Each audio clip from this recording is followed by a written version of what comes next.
Goodfellas is a 1990 American crime film directed by Martin Scorsese. It is a film adaptation of the 1986 non-fiction book Wiseguy by Nicholas Pileggi, who co-wrote the screenplay with Scorsese. The film follows the rise and fall of Lucchese crime family associate Henry Hill and his friends over a period from 1955 to 1980. Scorsese initially named the film Wiseguy, but postponed it, and later he and Pileggi changed the name to Goodfellas. To prepare for their roles in the film, Robert De Niro, Joe Pesci, and Ray Liotta often spoke with Pileggi, who shared research material left over from writing the book. According to Pesci, improvisation and ad-libbing came out of rehearsals where Scorsese gave the actors freedom to do whatever they wanted. The director made transcripts of these sessions, took the lines he liked best, and put them into a revised script the cast worked from during principal photography. Goodfellas performed well at the box office, grossing $46.8 million domestically, well above its $25 million budget. It also received positive reviews from critics. The film was nominated for 6 Academy Awards, including Best Picture and Best Director, and won for Pesci in the Best Actor in a Supporting Role category. Scorsese's film won 5 awards from the British Academy of Film and Television Arts, including Best Film, and Best Director. The film was named Best Film of the Year by various film critics groups. Goodfellas is often considered one of the greatest films of all time, both in the crime genre and in general, and was deemed culturally significant, and selected for preservation in the National Film Registry by the United States Library of Congress. Scorsese followed this film up with 2 more films about organized crime, 1995's Casino and 2006's The Departed. Plot: Henry Hill admits, "As far back as I can remember, I always wanted to be a gangster," referring to his idolizing the Lucchese crime family gangsters in his blue-collar, predominantly Italian-American neighborhood in East New York, Brooklyn in 1955. Wanting to be part of something significant, Henry quits school and goes to work for them. His Irish-American father tries to stop Henry after learning of his truancy, but the gangsters threaten the local postal carrier with dire consequences should he deliver any more letters from the school to Henry's house. Henry is able to make a living for himself, and learns the 2 most important lessons in life: never rat on your friends, and always keep your mouth shut, the advice given to him after being acquitted of criminal charges early in his career. Henry is taken under the wing of the local mob capo, Paul Paulie Cicero, and his associates, James "Jimmy the Gent" Conway, who loves hijacking trucks, and Tommy DeVito, an aggressive armed robber with a hair-trigger temper. In late 1967 they commit the Air France robbery, marking Henry's debut into the big time. Enjoying the perks of their criminal life, they spend most of their nights at the Copacabana with countless women. Henry meets and later marries Karen, a Jewish woman from the Five Towns. Karen is initially troubled by Henry's criminal activities, but is soon seduced by his glamorous lifestyle. When a neighbor assaults her for refusing his advances, Henry pistol whips him in front of her. She feels aroused by the act, especially when Henry gives her the gun and tells her to hide it. On June 11, 1970, Tommy brutally beats Billy Batts, a mobster with the Gambino crime family, to death for insulting him about being a shoeshine boy in his younger days. However, Batts was a made man, meaning that he could not be touched without the consent of his Gambino family bosses. Realizing that this was an offense that could get them all killed, Jimmy, Henry, and Tommy need to cover up the murder. They transport the body in the trunk of Henry's car and bury it upstate. 6 months later Jimmy learns that the burial site will be developed, forcing them to exhume the decomposing corpse and move it. Henry has a mistress named Janice Rossi and sets her up in an apartment. When Karen finds out, she goes to the apartment building to confront her, but is not allowed past the front door. She then confronts Henry, points a revolver at his face, and threatens to kill both of them, demanding to know if he loves Janice. Karen cannot bring herself to kill him, and an enraged Henry threatens Karen with the gun and says he has bigger concerns, like being murdered on the streets. Henry goes to live in the apartment with Janice.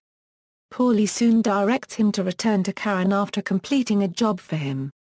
Henry and Jimmy are sent to collect from an indebted gambler in Florida, which they succeed at after beating him. However, most of the crew are arrested after being turned in by the gambler's sister, a typist for the FBI. In prison, Henry sells drugs to support his family on the outside. Soon after he is released in 1978, the crew commits the Lufthansa heist at John F. Kennedy International Airport.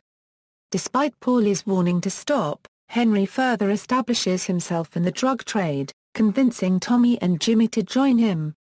Jimmy has the other participants in the Lufthansa robbery killed after they ignore his command to not immediately buy expensive luxuries with their share of the stolen money. Then Tommy is killed for the murder of Billy Batts, having been fooled into thinking that he is going to be made. By 1980, Henry is a nervous wreck from cocaine use and insomnia, as he tries to organize a drug deal with his associates in Pittsburgh. However, he is caught by narcotics agents and sent to jail. On his release, Karen tells him that she flushed $60,000 worth of cocaine down the toilet to prevent the FBI agents from finding it during their raid, leaving Henry and his family virtually penniless. Feeling Henry betrayed him by dealing drugs, Paulie gives Henry $3,200 and ends his association with him. Henry decides to enroll in the witness protection program after realizing that Jimmy intends to have him killed. Forced out of his gangster life, he now has to face living in the real world. I'm an average nobody. I get to live the rest of my life like a schnook. Titles explain that Henry was subsequently arrested on drug charges in Seattle, Washington, but has been clean since 1987. He and Karen separated in 1989 after 25 years of marriage.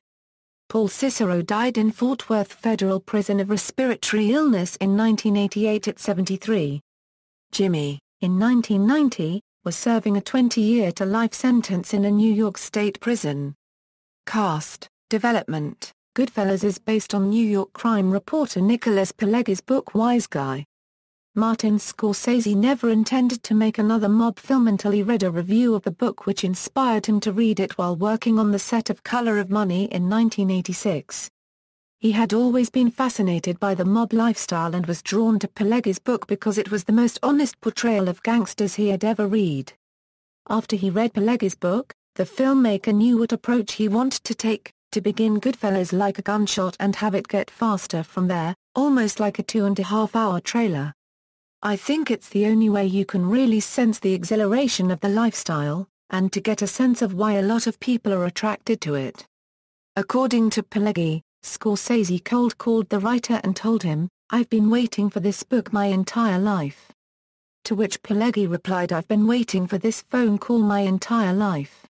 Scorsese originally intended to direct the film before The Last Temptation of Christ, but when funds materialized to make Last Temptation, he decided to postpone Wiseguy.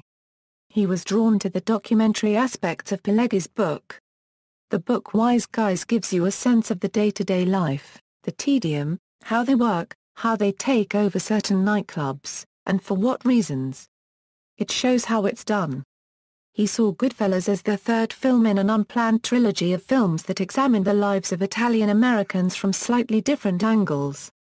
He has often described the film as a mob home movie that is about money because that's what they're really in business for. Screenplay. Scorsese and Pileggi collaborated on the screenplay, and over the course of the 12 drafts it took to reach the ideal script, the reporter realized that the visual styling had to be completely read, so we decided to share credit. They decided which sections of the book they liked and put them together like building blocks. Scorsese persuaded Pileggi that they did not need to follow a traditional narrative structure. The director wanted to take the gangster film and deal with it episode by episode but start in the middle and move backwards and forwards. Scorsese would compact scenes and realized that if they were kept short, the impact after about an hour and a half would be terrific. He wanted to do the voiceover like the opening of Jules and Jim and use all the basic tricks of the new wave from around 1961. The names of several real-life gangsters were altered for the film. Tommy Two Gunda Simone became the character Tommy DeVito. Paul Vario became Paulie Cicero and Jimmy the Gent Burke was portrayed as Jimmy Conway. Pileggi and Scorsese decided to change the title of their film to Goodfellas because Wiseguy, the same name of Pileggi's book, had already been used for a 1986 comedy film by Brian De Palma and a TV series. Casting: once Robert De Niro agreed to play Conway, Scorsese was able to secure the money needed to make the film. The director cast Ray Liotta after De Niro saw him in Jonathan Demme's Something Wild, and Scorsese was surprised by his explosive energy in that film. The actor had read Pileggi's book when it came out and was fascinated by it. A couple of years afterwards, his agent told him that Scorsese was going to direct a film version. In 1988, Liotta met the director over a period of a couple of months and auditioned for the film.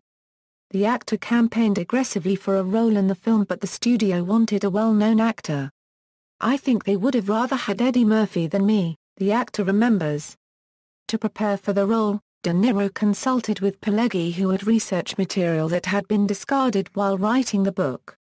De Niro often called Hill several times a day to ask how Burke walked, held his cigarette, and so on. Driving to and from the set, Liotta listened to FBI audio cassette tapes of Hill, so he could practice speaking like his real-life counterpart. To research her role, Lorraine Bracco tried to get close to a mob wife but was unable to because they exist in a very tight-knit community. She decided not to meet the real Karen because she thought it would be better if the creation came from me. I used her life with her parents as an emotional guideline for the role. Paul Sorvino had no problem finding the voice and walk of his character, but found it challenging finding that kernel of coldness and absolute hardness that is antithetical to my nature except when my family is threatened. Principal photography: 2 weeks in advance of the filming, the real Henry Hill was paid $480,000. The film was shot on location in Queens, New York, New Jersey, and parts of Long Island during the spring and summer of 1989, with a budget of $25 million. Scorsese broke the film down into sequences and storyboarded everything because of the complicated style throughout. According to the filmmaker, "He wanted lots of movement and I wanted it to be throughout the whole picture, and I wanted the style to kind of break down by the end, so that by Henry's last day as a wise guy, it's as if the whole picture would be out of control, give the impression he's just going to spin off the edge and fly out." He claims that the film's style comes from the first 2 or 3 minutes of Jules and Jim, extensive narration, quick edits, freeze frames, and multiple locale switches. It was this reckless attitude towards convention that mirrored the attitude of many of the gangsters in the film. Scorsese remarked, "So if you do the movie, you say, I don't care if there's too much narration. Too many quick cuts? That's too bad. It's that kind of really punk attitude we're trying to show." He adopted a frenetic style to almost overwhelm the audience with images and information. He also put plenty of detail in every frame because the gangster life is so rich. The use of freeze frames was done because Scorsese wanted images that would stop, because a point was being reached in Henry's life. Joe Pesci did not judge his character but found the scene where he kills Spider for talking back to his character hard to do because he had trouble justifying the action until he forced himself to feel the way Tommy did. Lorraine Bracco found the shoot to be an emotionally difficult one because it was such a male-dominated cast and realized that if she did not make her work important, it would probably end up on the cutting room floor. When it came to the relationship between Henry and Karen, Bracco saw no difference between an abused wife and her character. According to Pesci, improvisation and ad-libbing came out of rehearsals where Scorsese let the actors do whatever they wanted. He made transcripts of these sessions, took the lines that the actors came up with that he liked best, and put them into a revised script that the cast worked from during principal photography. For example, the scene where Tommy tells a story and Henry is responding to him the funny how? Do I amuse you? Scene is based on an actual event that happened to Pesci. It was worked on in rehearsals where he and Liotta improvised and Scorsese recorded €5 takes, rewrote their dialogue and inserted it into the script. The cast did not meet Henry Hill during the film's shoot until a few weeks before it premiered. Liotta met him in an undisclosed city. Hill had seen the film and told the actor that he loved it. The long tracking shot through the Copacabana nightclub came about because of a practical problem. the filmmakers could not get permission to go in the short way and this forced them to go round the back. Scorsese decided to film the sequence in one unbroken shot in order to symbolize that Henry's entire life was ahead of him, commenting, "It's his seduction of her, Karen, and it's also the lifestyle seducing him." This sequence was shot 8 times. Henry's last day as a wise guy was the hardest part of the film for Scorsese to shoot because he wanted to properly show Henry's state of anxiety, paranoia and racing thoughts caused by cocaine and amphetamines intoxication, which is difficult for an actor to accurately portray. Scorsese explains to movie critic Mark Cousins in an interview the reason for the Joe Pesci shooting at the screen shot at the end of the film. "Well, that's a reference right to the end of the Great Train Robbery, that's the way that ends, that film, and basically the plot of this picture is very similar to the Great Train Robbery. It hasn't changed, 90 years later, it's the same story, the gunshots will always be there, he's always going to look behind his back, he's gotta have eyes behind his back, because they're gonna get him someday." The director ended the film with Henry regretting that he is no longer a wise guy, and Scorsese said, "I think the audience should get angry at him and I would hope they do Euro, and maybe with the system which allows this." Post-production, Scorsese wanted to depict the film's violence realistically, cold, unfeeling and horrible. Almost incidental. However, he had to remove 10 frames of blood to ensure an R rating from the MPAA. With a budget of $25 million, Goodfellas was Scorsese's most expensive film to date but still only a medium budget by Hollywood standards. It was also the first time he was obliged by Warner Brothers to preview the film. It was shown twice in California and a lot of audiences were agitated by Henry's last day as a wise guy sequence, and Scorsese argued that that was the point of the scene. Scorsese and the film's editor, Thelma Schoonmaker, made this sequence faster with more jump cuts to convey Henry's drug-addled point of view. In the first test screening there were 40 walkouts in the first 10 minutes.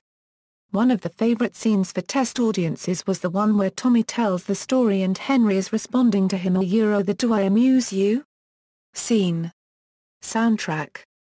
Scorsese chose the songs for the soundtrack using only those that commented on the scene or the characters in an oblique way. The only rule he adhered to with the soundtrack was to only use music that could have been heard at that time. For example, if a scene took place in 1973, he could use any song that was current or older. According to Scorsese, a lot of non-dialogue scenes were shot to playback. For example, he had Layla playing on the set while shooting the scene where the dead bodies are discovered in the car, dumpster, and the meat truck. Sometimes, the lyrics of songs were put between lines of dialogue to comment on the action. Some of the music Scorsese had written into the script, while other songs he discovered during the editing phase. Release and reception. Distribution. Goodfellas had its world premiere at the 1990 Venice Film Festival, where Scorsese received the Silver Lion Award for Best Director. It was given a wide release in North America on September 21, 1990 in 1,070 theaters with an opening weekend gross of $6.3 million. It went on to make $46.8 million domestically, well above its $25 million budget.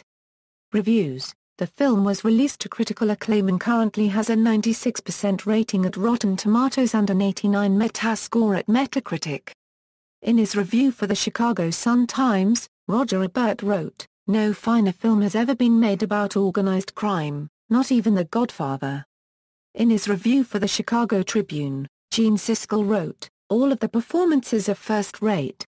Pesci stands out, though, with his seemingly unscripted manner. Goodfellas is easily one of the year's best films." In his review for the New York Times, Vincent Canby wrote, "More than any earlier Scorsese film, Goodfellas is memorable for the ensemble nature of the performances. The movie has been beautifully cast from the leading roles to the bits. There is flash also in some of Mr. Scorsese's directorial choices, including freeze frames, fast cutting and the occasional long tracking shot. None of it is superfluous." USA Today gave the film 4 out of 4 stars and called it, "Great cinema and also a whopping good time."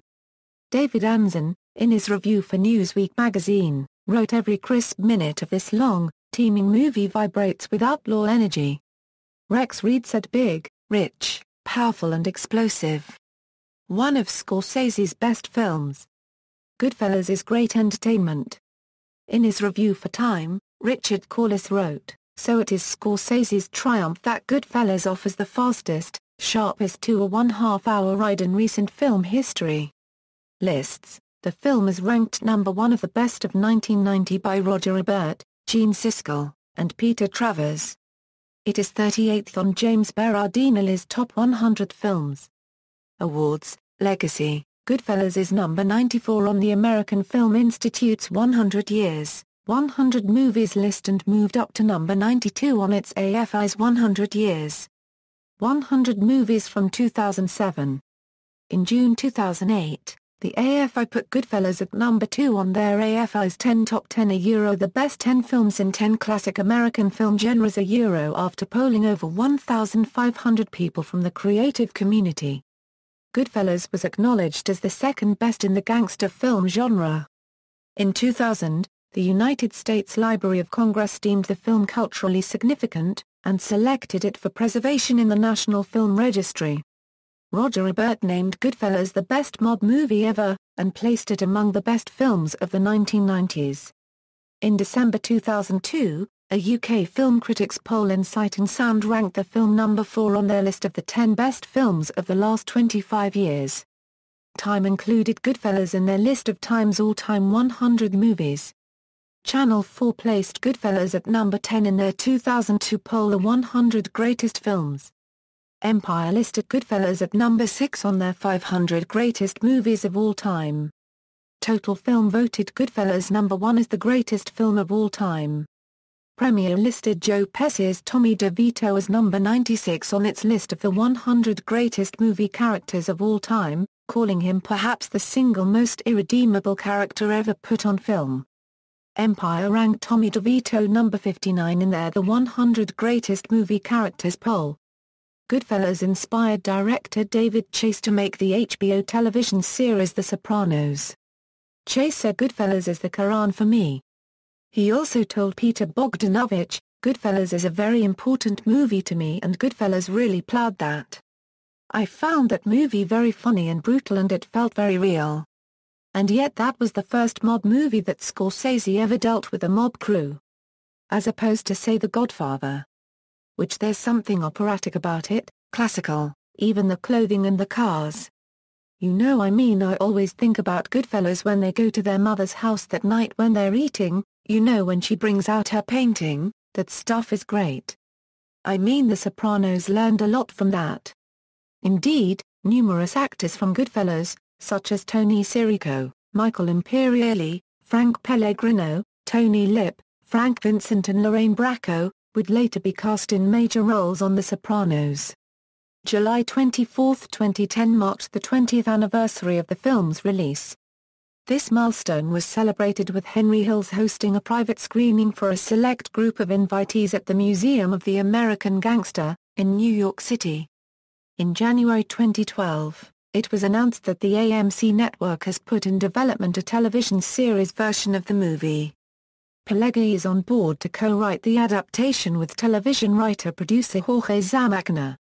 The two will executive produce with the film's producer Owen Winkler and his son, David. American Film Institute lists, AFI's 100 Years. 100 Movies number 94, AFI's 100 Years. 100 Heroes and Villains, Tommy DeVito, nominated villain. AFI's 100 Years. 100 Movie Quotes, Funny Like I'm a Clown? I Amuse You? Nominated. AFI's 100 Years. 100 Movies number 92, AFI's 10 Top 10 number 2 Gangster Film, References.